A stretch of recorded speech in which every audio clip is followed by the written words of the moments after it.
শারদোৎসব প্রায় দোরগোড়ায়। বাঙালিদের শ্রেষ্ঠ উৎসব দুর্গোৎসব। এই দুর্গোৎসবকে সামনে রেখে বিভিন্ন সংস্থা চারিদিকে বিভিন্ন কর্মসূচি হাতে নিচ্ছে। এরই অঙ্গ হিসেবে মহাকরণ কর্মচারী ত্রাণ ও কল্যাণ সমিতির উদ্যোগে শারদীয় দুর্গোৎসব উপলক্ষে এক বস্ত্রদান কর্মসূচির আয়োজন করা হয় বৃহস্পতিবার।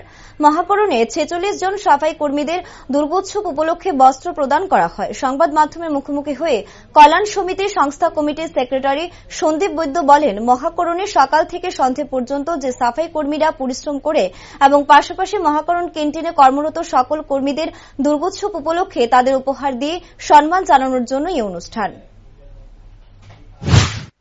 সামনে আপনারা নিশ্চয়ই জানেন, সামনে দুর্গাপূজা আসন্ন, আর বেশি দিন নেই।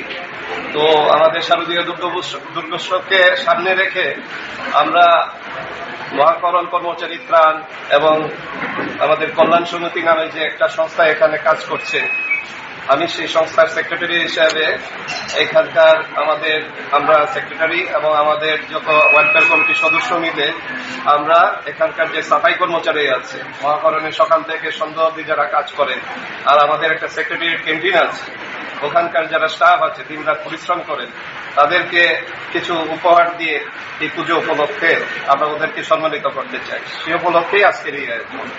কতজনকে দেওয়া? টোটাল 46 জনকে দেওয়া হচ্ছে। অতিথি হিসাবে এখানে আছেন আমাদের জিএসএ ডিপার্টমেন্টের মাননীয় ডেপুটি সেক্রেটারি শ্রী অসীম শাহ মহাশয়।